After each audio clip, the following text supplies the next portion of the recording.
Sabi nila, may technique daw na malupit sa pagluluto ng pusit.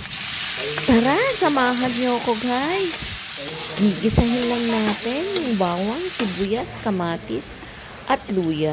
Inilagay na natin yung pusit para matanggal yung lansa niya.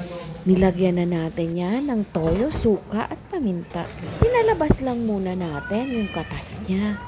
At syempre, para hindi ma-overcook, tinanggal muna natin yung tangkayan ng kangkong guys. Papakuluan lang natin ng saglit. Inilagay na rin natin yung dahon niya. Konting pakulo at konting halo-halo. Ibabalik na natin yung pusit. Hahaluin natin para magpantay ang lasa. Thank you so much po sa mga nanonood ng videos ko. Sana mabusog kayo.